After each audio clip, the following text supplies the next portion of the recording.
Hola, en nuestra parashá aprendemos muchas cosas, por supuesto, como siempre ocurre, pero quiero compartir una de ellas con ustedes en este Shabbat especial, Shabbat con el espíritu de Purim, ¿no? Y todo lo que esto implica.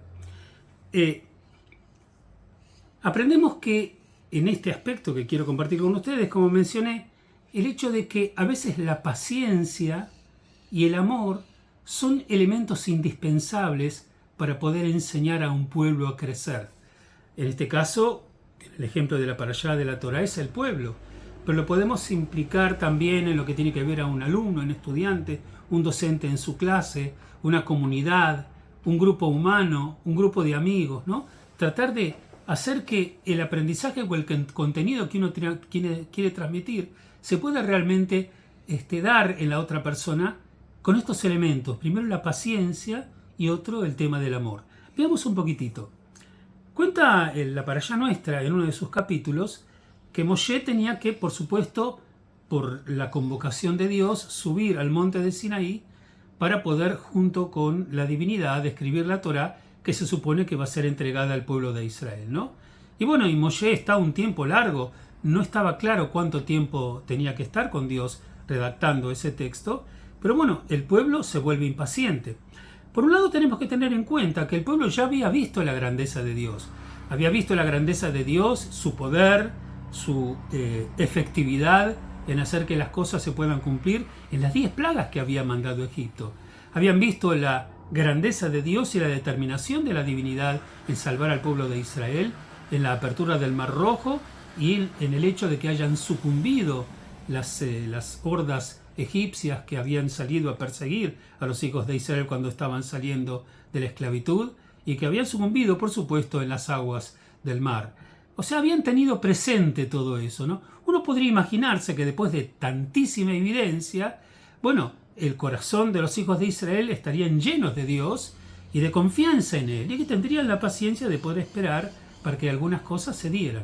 Bueno, aparentemente toda esa grandiosidad de la experiencia de ellos no fue suficiente para que sus corazones estuvieran tranquilos hasta esperar el retorno de Moshe. Y cuenta la historia que, así como dice nuestro texto, ¿no? En determinado momento, que plantea el texto, dice: empero habiendo visto el pueblo que tardaba Moshe en descender de la montaña, se congregó el pueblo contra Aarón, ya que Moshe no estaba, Aarón su hermano sí estaba en el campamento, y dice: levántate, haznos dioses que vayan delante de nosotros, porque Moshe, el hombre que nos hizo ascender de la tierra de Egipto, no sabemos qué le ha ocurrido.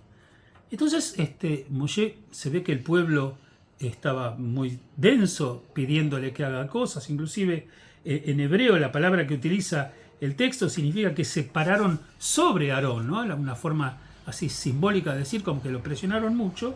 E inmediatamente Aarón, a diferencia de Moshe, en vez de, no, bueno, esperen, no tengan paciencia, ya va a volver, rápidamente Aarón parece claudicar frente a la presión del pueblo y les dice a Aarón: desprended los zarcillos de oro, los que están en las orejas de vuestras mujeres, vuestros hijos y vuestras hijas, y traédmelos a mí.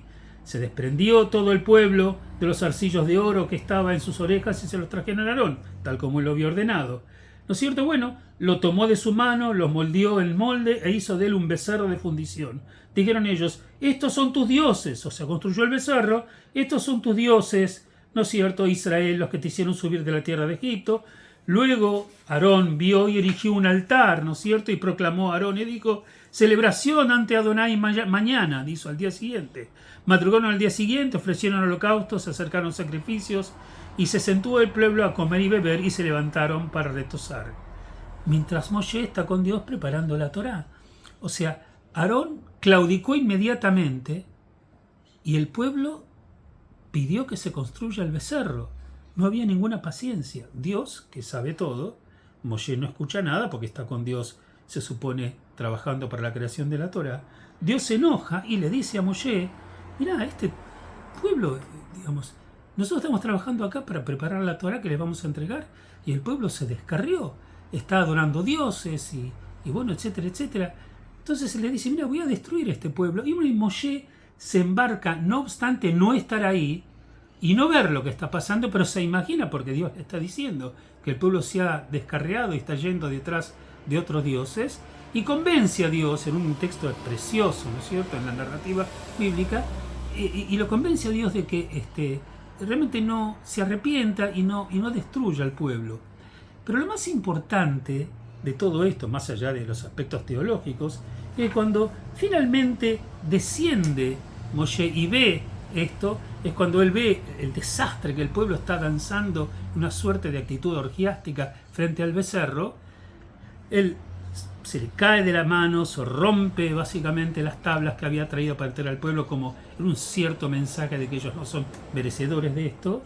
Pero cuando se confronta a Aarón, que Aarón es su representante, su hermano, él estuvo con él todo el tiempo, no le dice, pero Aarón, ¿cómo hiciste una cosa así? Yo confío en vos, sos mi hermano, vos estuviste conmigo. No, le dice una frase que le dice, ¿qué te hizo a ti este pueblo? Pues has acarreado sobre él una culpa grande. ¿No es cierto? ¿Qué te hizo este pueblo para que lo hayas llevado a esta situación de culpa? Es interesante porque en realidad el pueblo es el que le pidió a Aarón, hacenos un becerro, ¿no es cierto? Pero Moshe no le dice, pueblo, ¿por qué le pediste a Aarón hacer el becerro? Moshe le pide a Aarón, ¿por qué permitiste que se construya este becerro? Hay una actitud de amor de Moshe por parte del pueblo, aunque el pueblo haya sido pecaminoso y haya tenido la responsabilidad de lo que le pidió a Aarón. Él le recrimina a Aarón, ¿por qué no tuviste la paciencia y la fuerza de voluntad de detenerlos? ¿Sí? ¿Por qué no tuviste el suficiente amor que en vez de claudicar, porque la presión era muy pesada para vos, tener la fuerza de voluntad de decir, no lo puedo hacer, no lo voy a hacer, tenemos que esperar a que vuelva Moshe, y si tienen alguna duda, esperen. ¿No se acuerdan de las 10 plagas? ¿No se acuerdan de que Dios los salvó del Mar Rojo? El tener la paciencia, y en definitiva en las palabras de Moshe, mucho más que un reproche a Aarón, que por supuesto hay un reproche a Aarón, hay una sensación de dolor porque el pueblo está cargando con una nueva culpa. El pueblo va a morir, 3.000 del pueblo van a morir a partir del castigo por el becerro. Además el pueblo va a padecer porque no va a recibir la Torá en este momento, porque la Torá, ellos se volvieron inmerecedores de la Torá y Moshe rompió esa Torá con todo lo que implicaba. O sea, no recibir el mensaje de Dios que los hubiera consagrado en ese momento. Entonces el pueblo padece por ese motivo. Entonces no hubo paciencia por parte de Aarón para cumplir con ese rol. A veces un educando, uno piensa con todo lo que le enseñé, con todo lo que le di, con todo lo que recibió, seguro tendría que estar tranquilo con todo lo que él tiene para poder, sostener aquellos principios que uno le enseñó.